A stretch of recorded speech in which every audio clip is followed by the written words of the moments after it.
Olá, meus amigos, amigas, internautas, sejam todos bem-vindos.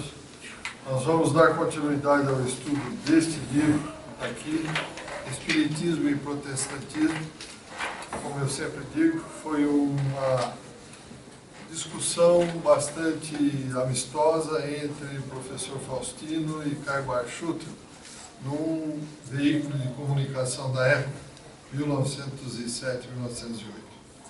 Hoje nós vamos ao capítulo 6, continuar as contestações, e essa contestação hoje é feita pelo professor Faustino. Vamos ver o que ele diz sobre a última colocação de Caibart na falsa concepção de Deus. Vamos ver o que ele diz.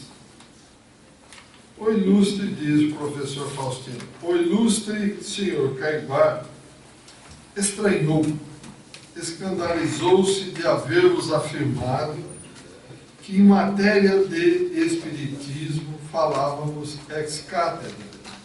Nessa estranheza, Caibart diz que o espiritismo é uma ciência tão difícil, tão profunda, que os próprios sábios dela desconhecem o ABC. A ciência, meu caro contendor, deve ser verdadeira e não sentimental ou consoladora, diz o professor Faustino. Antes de continuarmos, quando o Caibart falou que os próprios sábios dela desconhecem o ABC, não que seja difícil para os sábios entenderem, é pela preguiça mental e intelectual de buscar o conhecimento da doutrina espírita, tá? Não é porque é difícil. A todos nós, nada nos é difícil desde que nos dediquemos com afinco e com vontade. Com vontade de esclarecer. Então, realmente é tranquilo. Mas aqui, voltando, ele fala aqui, o professor Faustino, que é uma ciência tão difícil, que o Caibart teria afirmado, tão profunda, que os próprios sábios dela desconhecem o ABC. Repito, desconhecem porque não querem buscar, não querem se aprofundar no assunto. O Espiritismo, filosofia primária, organizada pelo professor Allan Kardec, em meados do século XIX, não só é imperfeito, diz o professor Faustino, como síntese de conhecimentos, como também confuso como doutrina de fé. Vamos respeitar o ponto de vista dele. Allan Kardec, diz ele, não criou uma doutrina original. Propagou algumas questões de ocultismo num misto incongruente ou desconexo de ocultismo e cristianismo. Ele pode falar o que ele quiser, como nós vemos até hoje. Nós vemos brincadeiras relativas às religiões em que vão expulsar o Satanás. A doutrina espírita veio claramente dizer que o Satanás não existe. Quem é o Satanás? Qualquer um de nós, no momento em que somos fechados na rua, no nosso automóvel. Nós nos transformamos no que eles chamam de Satanás. Então, o Satanás, a força do mal, não existe. Isso é instintivo nosso. Nós é que pomos para fora aquilo que nós temos armazenado dentro de nós. Mas não que Deus criou, aqui está o bem, aqui está o mal. O mal vai estar sempre cutucando vocês. Nós é que fazemos brotar isso de dentro de nós, meus amigos. Por quê? Porque o orgulho, a vaidade e o egoísmo estão sempre presentes. Já pensou eu ser aqui tratado de um Zé qualquer aí, não querendo ofender nenhum Zé, ou ser tratado de um João qualquer, que sou eu mesmo, João. Então veja, como é que eu vou aceitar um negócio desse? Que é isso? Olha o orgulho, orgulhando aí. E eu bato de novo. Morreu o caixão de gaveta para levar alguma coisa? Alguém leva alguma coisa daqui? A não ser o André Luiz, como diz aí no filme que todo mundo viu, na hora que ele desencarnou, para onde ele foi? As regiões umbralinas, as regiões complicadas.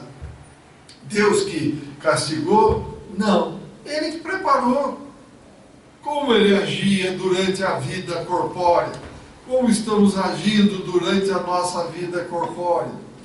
Dentro do que o universo nos propõe ou dentro da nossa forma de querer enxergar o universo?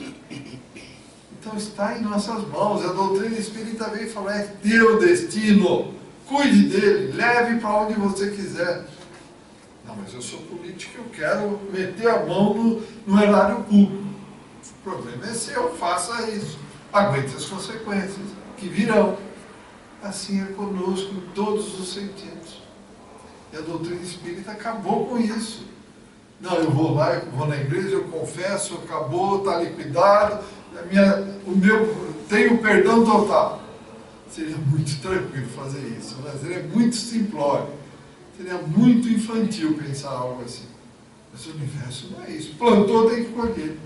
Então é o que nós estamos vendo aqui. Ele fala de uma forma tal que há questões do ocultismo num misto incongruente ou desconexo de ocultismo e cristianismo. Percebe-se que esse professor, infelizmente, não conheceu a doutrina espírita, não estudou. O pilar básico da doutrina é amai-vos e instruí-vos. Se nós não nos instruímos, nós continuamos com as cristalizações mentais de outrora e não avançamos, ficamos marcando passo. Continuando então o que diz o professor Faustino. Diz ele, já demonstramos que o Espiritismo está tão longe da doutrina de Cristo como este de Allan Kardec.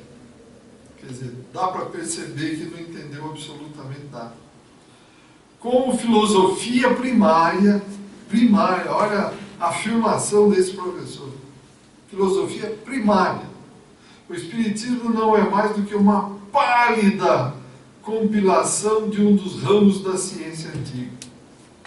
Quer dizer, está bem claro que ele não estudou absolutamente nada. Leu alguma coisinha como a maioria de nós faz hoje em dia. Vem para a casa espírita, frequenta, mas estudar, conhecer, entender a fundo, sentir, colocar isso dentro de nós e praticar, estamos longe ainda. Continuando.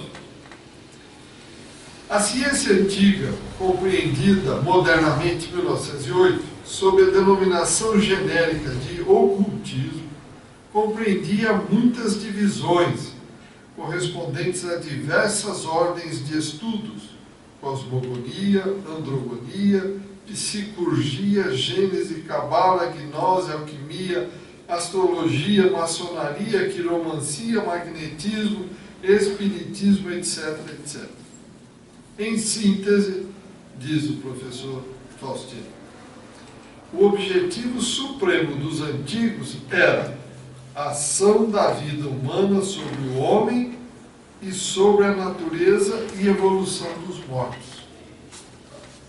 Aí ele diz o seguinte: pretender-se, pois, que o Espiritismo encerre toda a ciência, o supremo conjunto dos conhecimentos humanos. Olha a afirmação dele, não é minha, professor Faustino. Repito: pretender-se, pois, que o Espiritismo encerre toda a ciência, o supremo conjunto dos conhecimentos humanos, é evidentemente uma pretensão fanática. Quer dizer, aqui ele assinou definitivamente que ele não sabia o que ele estava falando.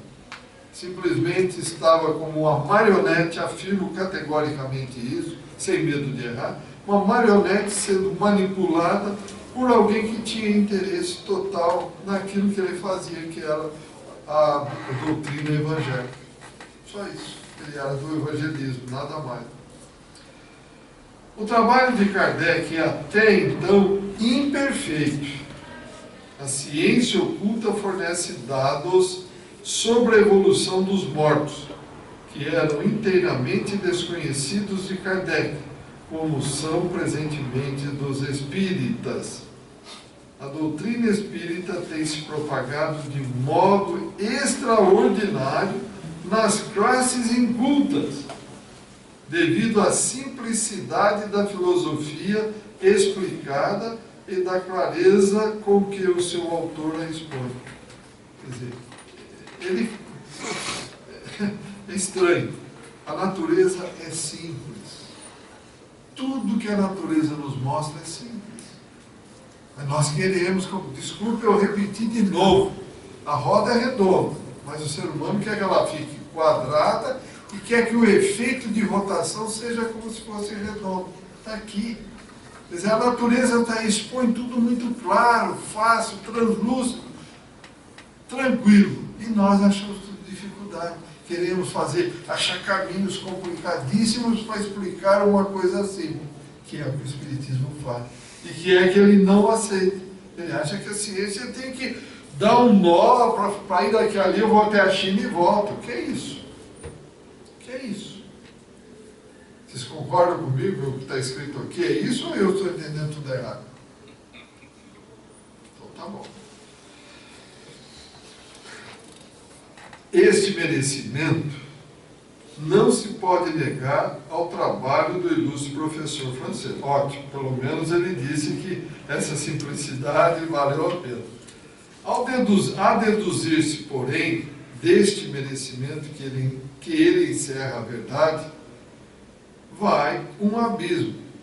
A verdade está com o Cristo. E o Espiritismo não se harmoniza com os Evangelhos.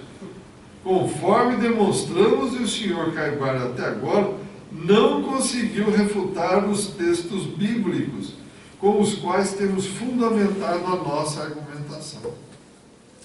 Sob o ponto de vista das condições da imortalidade, a doutrina espírita não resiste à crítica da sã razão. Infelizmente, ele está totalmente enganado. Tanto está enganado que o Kardec comentou, deixou claro, está escrito: se um dia a ciência provar que eu estou errado, siga a ciência. Nesses 157 anos, a ciência provou algo errado? Nada. Nada.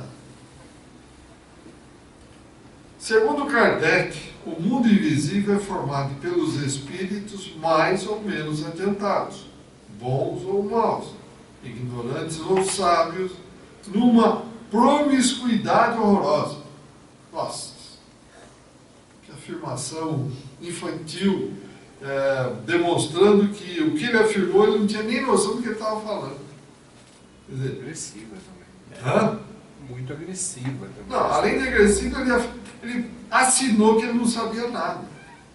Numa promiscuidade horrorosa. Como é que ele tem essa certeza para afirmar isso? Tendo à sua disposição fluidos poderosos, por meio dos quais se comunicam com os vivos, ora, servindo-se de médiuns, indivíduos de faculdades especiais, ora de objetos materiais que fazem mover-se. Além do espírito, Kardec inventou o perispírito, corpo fluídico ou etéreo. Assim, dos perispíritos dos vivos, servem-se os mortos para se comunicarem. Quer dizer, definitivamente o professor Faustino mostrou que do que ele está falando ele não entende absolutamente nada. Da sua ignorância. Oi? Da sua ignorância. Atestou a ignorância. Atestou 100%. Em suma, continua ele, segundo a doutrina espírita, no mundo dos espíritos não existe a mínima seleção. Olha, como não existe a mínima seleção, ali todos se confundem, bons ou maus, todos se manifestam e não brigam. Conversa fiada é essa, gente? Conversa boa é essa? Ele como professor, fazer uma afirmação dessa e assinar, pegou mal, hein? Para a posteridade, pegou muito mal. Continua ele. Apesar dos pesares, parece que a coisa cá por baixo anda mais em ordem, pois as diferentes classes sociais não se confundem aqui na Terra. A doutrina de Cristo é muito diferente. A casa de meu pai tem muitas moradas. Hoje mesmo estarás comigo no reino do meu pai. Ali haverá choros e ranger de dentes. Ele afirmando, o professor Faustino, bastam essas palavras de Jesus para destruir a hipótese absurda de Kardec. Como? basta essas palavras para destruir. Ele não interpretou absolutamente nada. Que loucura. É terrível. Quanto aos médiuns, reproduzimos aqui os conceitos do ilustre médico e sábio francês Dr. G. Encausse. Eis o que ele diz: ver coisas que o comum dos mortais não vê diariamente, ouvir palavras quando se está só, ver aparições ou fantasmas e acreditar em sua realidade, são sintomas evidentes de desarranjo cerebral. Isto para os nossos bons médios. E eles têm razão, querendo permanecer no terreno científico. Aos espíritas incumbe o responder neste terreno. Veja, eram coisas que falta de estudo, falta de se dedicar com clareza. Nós não temos as AMES, as associações médicos espíritas, aqui no Brasil e até internacional, que se dedicam ao espiritismo, que perceberam o entrosamento da ciência e da espiritualidade. Não tem como fugir, meus amigos. Estão falando em 1908. Últimas palavras do professor Faustino neste capítulo. O Espiritismo está completamente fora da verdadeira concepção da doutrina do Cristo. Não se adapta às modernas teorias da ciência oculta e não resiste à ciência positiva do Ocidente. Damos por concluída esta tarefa, esta campanha em prol da verdade, e pedimos aos espíritas que, por isso, não nos queiram mal. A luz não deve estar debaixo do alqueire. Já não somos cegos conduzindo cegos para o abismo. Graças a Deus. Vejam, antes de nós continuarmos aqui com a posição agora de Caibá, quanto nós temos que tomar cuidado com aquilo que falamos. Porque tudo que falamos e alguém aceita como verdade, e se for mentira, nós teremos que corrigir isso amanhã. Tirar isso da cabeça daquelas pessoas. Então, antes de falarmos sobre o Espiritismo ou sobre qualquer religião, qualquer coisa, temos que estudar primeiro. Fazer uma exposição pública, dizendo, afirmando coisas contrárias àquilo que realmente é daquela doutrina, aquela religião, é passar por idiota, gente. Precisamos tomar cuidado. E além de passar por idiota, repito, nós temos que voltar e corrigir os erros que cometemos. Imagine eu falar uma bobagem, o Beli acredita, o Mário acredita, o Pedro, e começam a agir em cima daquelas bobagens que eu falei. E isso vai atrapalhar a vida deles. Tenho que corrigir. Tenho que corrigir. O universo é assim. O que eu planto, eu colho. Se eu plantei coisa errada, eu vou colher coisa errada. Tenho que corrigir. Está muito claro. A natureza mostra para nós como devem ser as coisas. Nós não queremos seguir. As leis do universo estão aí para nós obedecermos. Nós não queremos seguir. Então, está em nossas mãos, meus amigos. Se eu quero avançar, eu quero dar um passo, não vou falar um salto, eu tenho que me preparar para isso. Kardec, eu até anotei aqui, ó, palavras do Kardec. Antes de fazer coisa para os homens, é preciso formar os homens para a coisa, como se formam obreiros antes de lhes confiar no trabalho. Palavras de Kardec, da minha. Então veja, então nós temos que nos preparar. Temos que preparar para aquilo que eu quero realmente conhecer. É o Espiritismo, é a religião católica, é a religião evangélica, é o Maomé, enfim, o que nós vamos procurar? Temos que ir a fundo. Comentários, perguntas? Vocês concordam comigo? Discordam?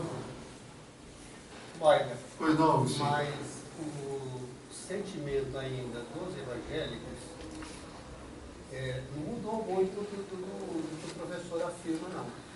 A hoje. Não mudou. Por quê, Mudou Lúcio? pouca coisa. Mas por que não mudou? A ignorância, a falta de conhecimento, como você está falando. Falta de conhecimento, vontade de ler. Mas para que eu vou ler se o pastor falou? Está tranquilo, não preciso ir mais atrás, está resolvido o meu problema. Eu tenho que ter a minha opinião. Ouça 1000 opiniões, diz Paulo de Tarso, mas tenha a sua. Para ter a minha eu tenho que estudar. Não é porque o Mário falou que é isso. Não, eu vou lá, vamos estudar. O Mário tinha razão, vou seguir aquilo ali. Então eu tenho que ter a minha opinião. E não ser manipulado como nós já fomos N vezes em N encarnações passadas. Chega. Você tem razão, é isso mesmo. Continuamos os mesmos aí. Preguiça de ler, de estudar. Porque você vê, eu falei para você que eu tenho alguns parentes evangélicos. Não estou falando mal. Sim. Mas a afirmação deles bate quase 100% do que o professor acabou de falar. É uma ignorância total. Aliás, eu não consigo ficar perto de parente meu quando fala disso aí, que não é que eu fico bravo, irritado, não, eu prefiro sair. Evitar confusão. Isso aí que ele acabou de falar, meu Deus do céu. Não tem nada a ver, você percebe? Nada a ver. Não é isso a Muita doutrina espírita. ignorância, né? A doutrina espírita não é Não tem isso. nada a ver. Então temos que tomar muito cuidado mesmo. Continuando então, o que é a verdade? Vamos ver o que é que Carvalho vai falar agora. Aos que negavam o movimento da Terra, Galileu respondia, e por si move. Quer dizer, não, a Terra está parada. Não, ela se move. Lembra da Terra, não sei se é piada ou se é verdade, Galileu, quando foi condenado pela Inquisição, ele teve que retroceder, e quando ele estava saindo, ele voltou para trás, mas que se move. Certo? Está aí, que se move.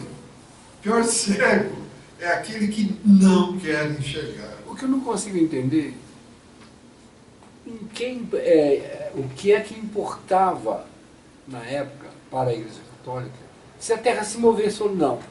Em que muda alguma coisa?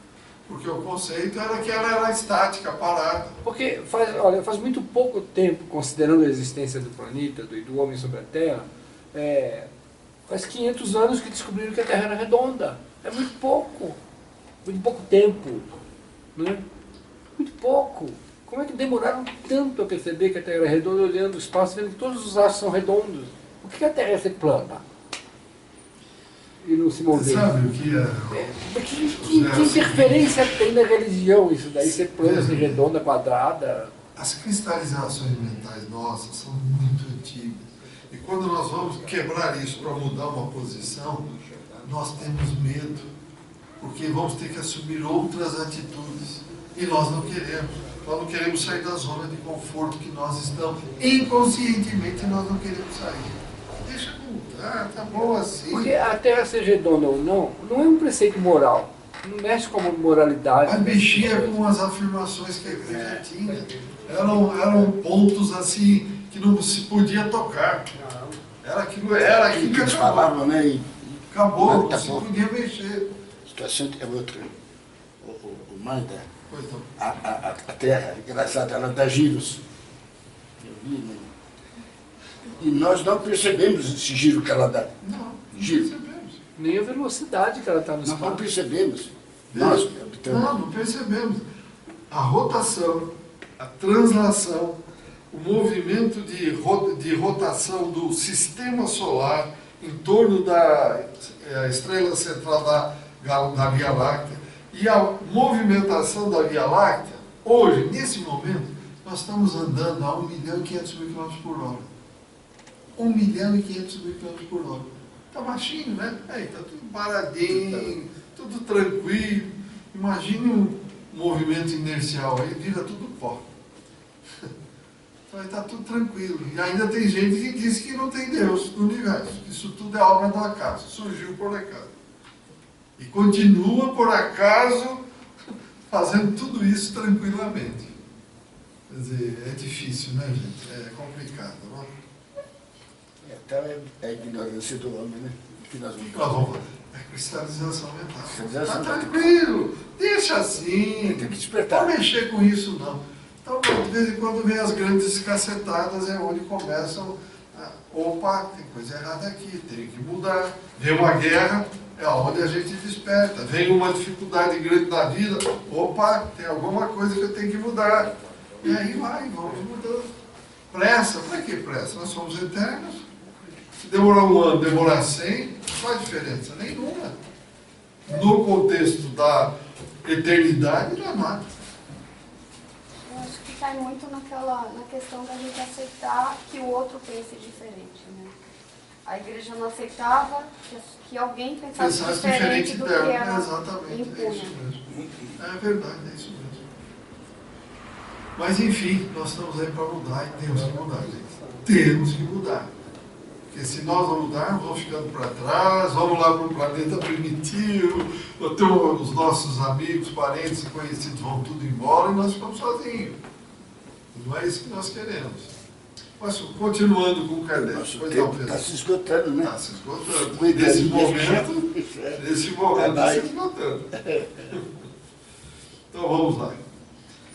Aí vem Carvalho agora e diz o seguinte: o senhor professor Faustino, apesar do talento e erudição que o embeleza, não conseguiu refutar os argumentos por nós apresentados em prol da concordância dos evangelhos com os ensinamentos dos Espíritos. Daí a sua retirada inesperada do campo de discussão. Foi como ele diz aqui no final. Damos por concluída, o professor Faustino, nossa tarefa em prol da verdade e pedir-os tal que não nos queiram mal. Então ele pulou fora, e é isso que o Carvalho diz. Daí a sua retirada inesperada do campo da discussão. Discussão essa, aliás, imprudentemente provocada pelo professor Faustino.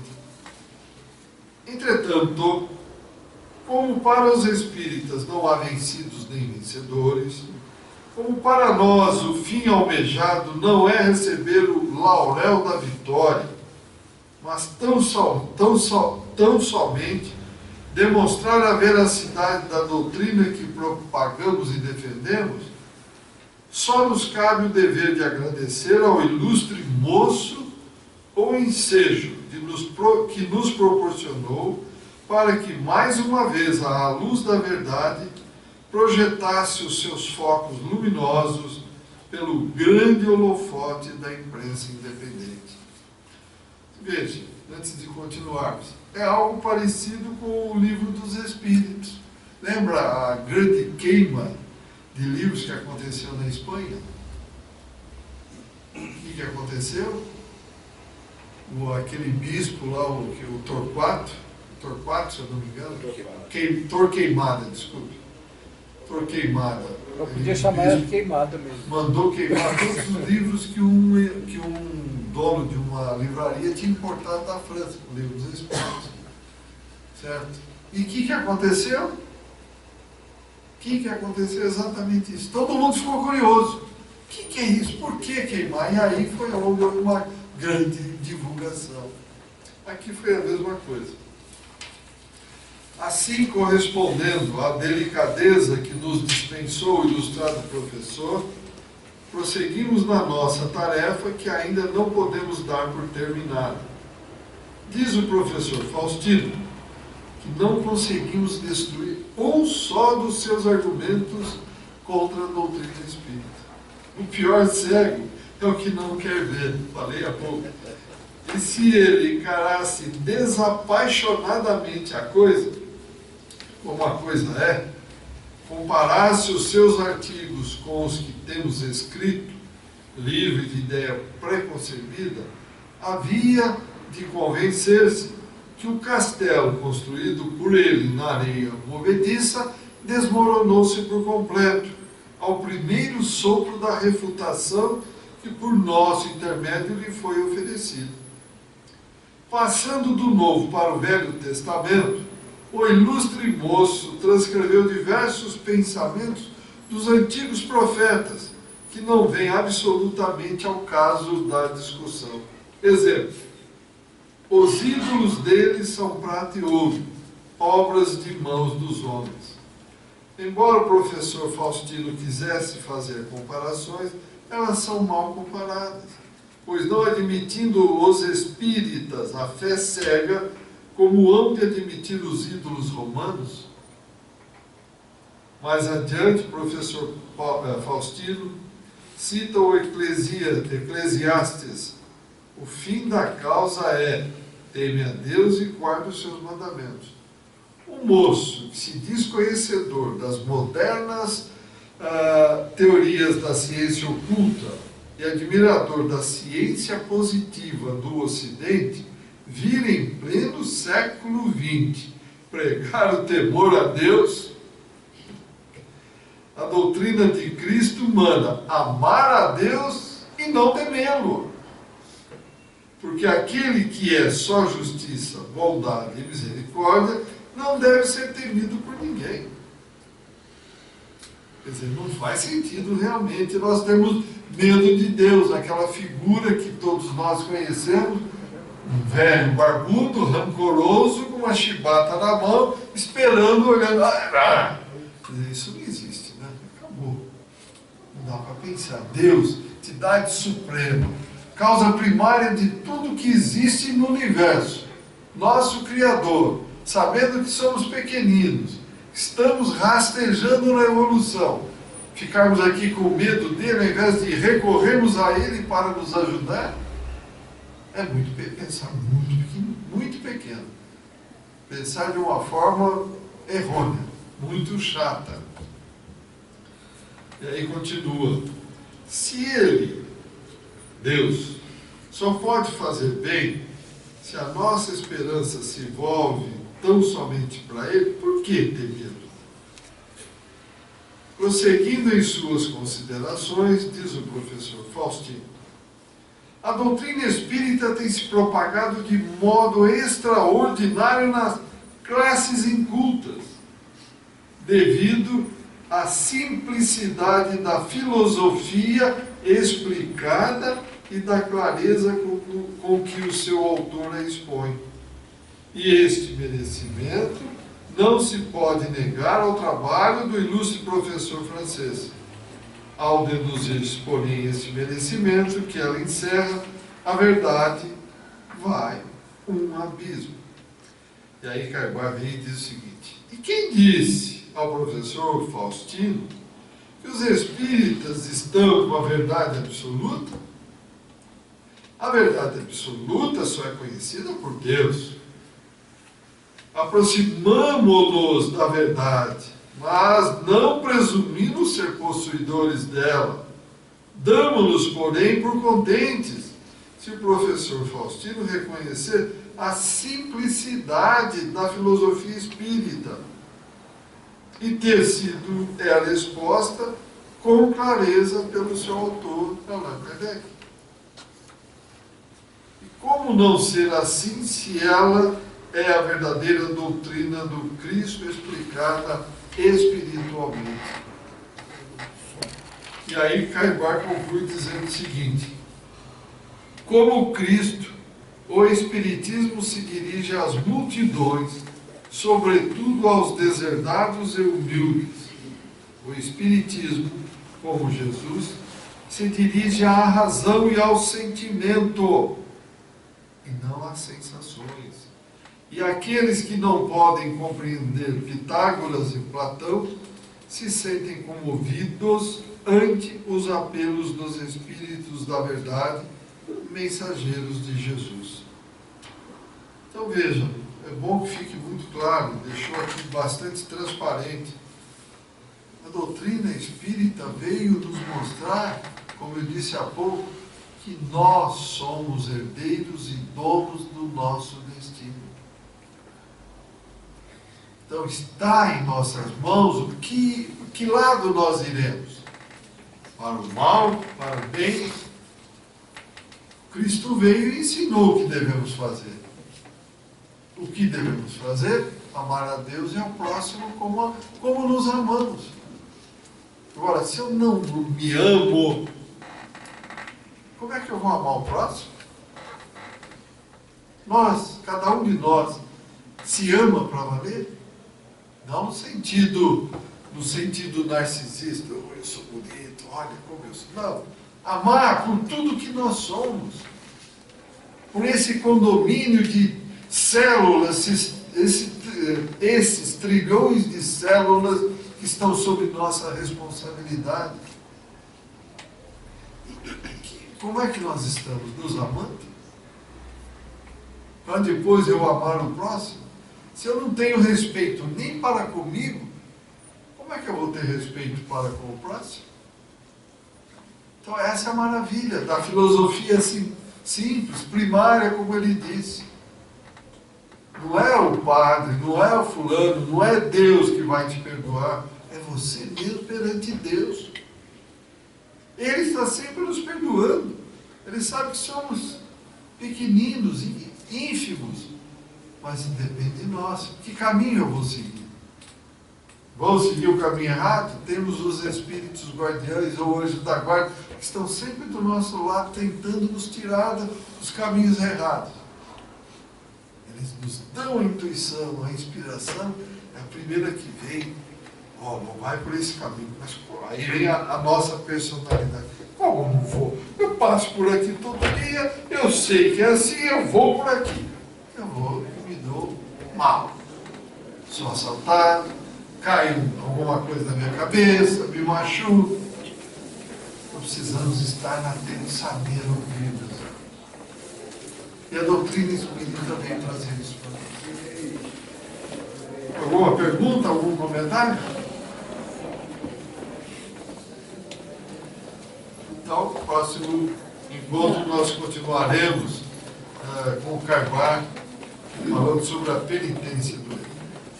Obrigado a todos, saúde, paz e até o próximo encontro.